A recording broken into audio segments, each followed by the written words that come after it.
वंचित बहुजन आघाडीमध्ये निष्ठावान कार्यकर्तेबद्दल काही चापलुसी पदाधिकाऱ्यांनी पक्षप्रमुख बाळासाहेब आंबेडकर यांना चुकीची दिशाभूल केल्यामुळे ज्या निष्ठावान कार्यकर्ते पूर्व विदर्भात ज्यांनी वंचित आघाडीला वाढविण्याचे काम प्रामाणिकपणे केले अशाच भगवान भोंडे, पूर्व विदर्भ अध्यक्ष विवेक हाडके, प्रफुल्ल मानके, मुरलीधर मेश्राम यांनी राजीनामा दिला.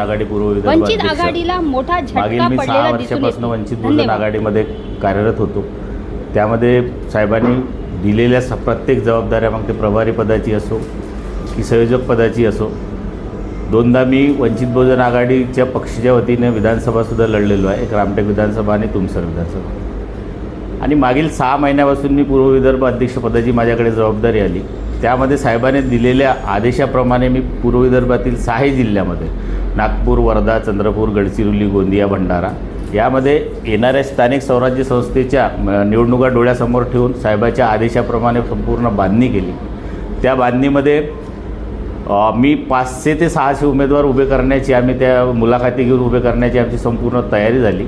तयारीनिशी त्यानंतर साहेबांनी जो युतीचा प्रस्ताव ठेवला, काही जिल्हा अध्यक्षाच्यामुळं किंवा वरिष्ठ पदाधिकाऱ्यांच्यामुळं, आणि जे लोक पक्षामध्ये 2 कार्यकर्ते त्यांच्यासोबत नाही आहे किंवा ग्रामपंचायतसुद्धा लढलेले नाही, असे चाटुगिरी करून किंवा साहेबांच्या कानामध्ये एक फुसफुसी करून एक काहीतरी म्हणजे कुणाच्याबद्दल काहीतरी टाकून साहेबांनी ती जबाबदारी त्यांच्याकडे दिल्यामुळे आज आपण पूर्ण विदर्भामध्ये फक्त 100 ते 150 उमेदवार उभे करत आहोत.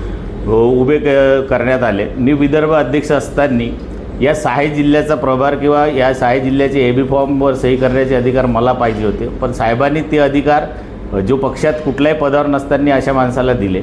आणि ते दिल्यानंतर मी पूर्व विदर्भ अध्यक्ष असतानासुद्धा मला विश्वासात न घेता त्यांनी त्या पद्धतीने ते एबी फॉर्म वाटले. आणि उलट जे माझ्यासोबत काम करत होते वंचित बहुजन आघाडी या पक्ष पूर्व विदर्भ संयोजक म्हणून, उदाहरणार्थ आपण घेतलं तर विवेकजी हाडके होते, प्रफुल्ल मानकेजी होते, मुरली मेश्राम होते, अरविंद सांदेकर, आणि जे प्रामाणिकपणे माझ्यासोबत या 6 महिन्यात त्यांनी बांधणीसाठी काम केलं, अशा कोणाच्या तरी सांगण्यावरून बाळासाहेबांनी त्यांना या पक्षातून निलंबित केलं. निलंबित केल्यानंतर मी बाळासाहेबांना वारंवार सांगितलं की साहेब, त्यांना निलंबन त्यांचं मागं घ्या, त्यांची गरज आहे किंवा आपल्याला पक्षवाढीसाठी अशा लोकांची गरज आहे. पण साहेबांनी कुठल्याही पक्षाने यावर कुठलाही दुजोरा न देता किंवा काही न करता उलट त्यांना निलंबनाची कारवाई करून मला सांगितलं की तुम्ही पुढं इलेक्शनची तयारी करा. तयारी केल्यानंतर मी बाळासाहेबांना नागपूर जिल्ह्यातल्या 27 पैकी 22 नगरपंचायतमधले नगराध्यक्षाची लिस्ट आणि कमीत कमी 250 ते 300 नगरसेवकांची लिस्ट देऊन बाळासाहेबांनी ओके म्हटलं. पण जेव्हा नागपूरला आल्यानंतर येथले जिल्हाध्यक्ष असो नागपूरचा की तो एक अनिकेत मून, ज्याला पक्षात कुठलाही फक्त एबी फॉर्मवर सही मारायचे अधिकार निवडणूक निरीक्षक म्हणून त्याला दिले होते, त्यांनी एबी फॉर्म द्यासाठी सुद्धा माझ्याकडे 5 ते 7 एबी फॉर्म माझ्या हातात देण्यासाठी सुद्धा विलंब किंवा मला 3-3, 4-4 घंटे बसवून ठेवणं. त्यानंतर त्यांनी कुठल्याही इथं युतीचं भ्रम टाकलं कार्यकर्त्यामध्ये, युती होणार आहे, काँग्रेससोबत युती होणार आहे, कुठलीही युती केली नाही. शेवटी कार्यकर्ते पदाधिकारी निराश झाले आणि शेवटी त्यांनी यांनी 4-4 दिवस एबी फॉर्म बिलकुल थांबवून ठेवणं, ऐन वेळेवर त्यांना एबी फॉर्म ठेवणं, अशामध्ये निष्ठावंत जे पदाधिकारी किंवा कार्यकर्ते किंवा आपण अध्यक्ष उभे करणार होतो त्यांना कुठलाही एबी फॉर्म मिळाल्या नामुळे आज नागपूर जिल्ह्यात फक्त 50 ते 55 उमेदवार म्हणजे लढत आहेत. जी माझी संकल्पना होती की 22 नगरपंचायतमध्ये नगराध्यक्ष आपण 250 ते 300 नगरसेवक लढवणार होतो, ते फक्त 55 आपण म्हणजे या नागपूर जिल्ह्यात लढवत.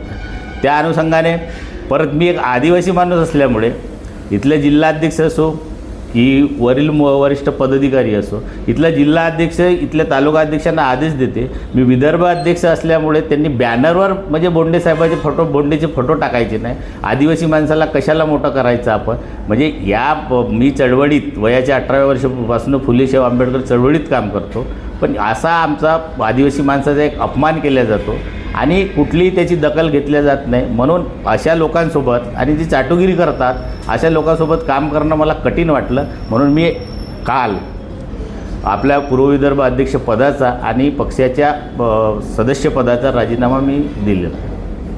राजीनामा कुणाला दिला?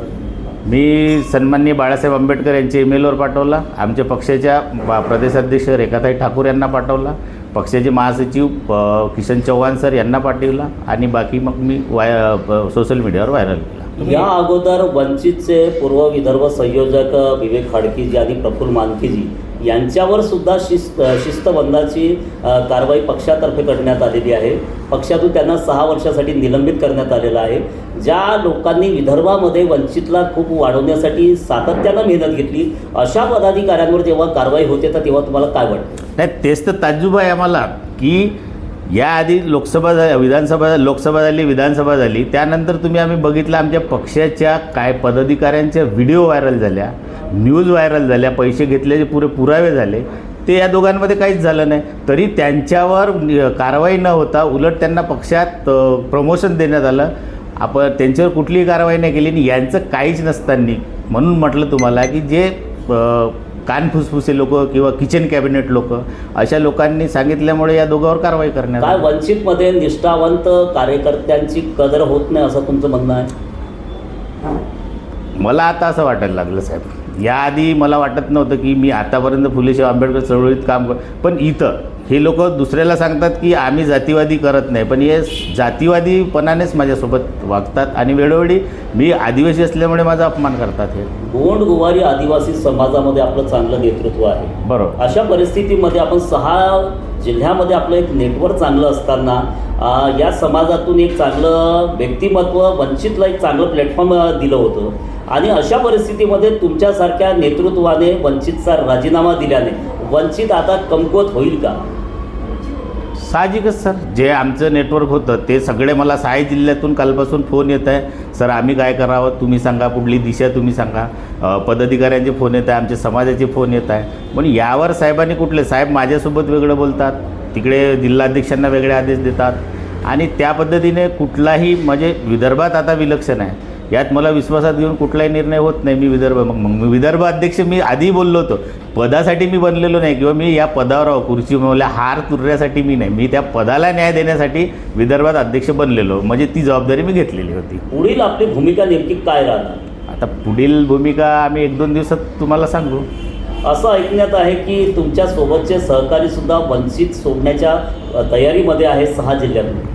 हो, त्यांना मी थांबवलेलं आहे की आता विलक्षण आहे. आपण फुलेशाह आंबेडकर विचारधारेला मानणारे लोक आहोत, संविधानाला मानणारे लोक आहोत, म्हणून हे विलक्षण तुम्ही बाळासाहेबासोबत म्हणजे त्याच ताकदीने ज्या पद्धतीने केलं आहे तुम्ही ते विलक्षण करा आणि नंतर बघूया. मी तुम्हाला सांगतो आपण घेऊ चांगला निर्णय कुठला तरी.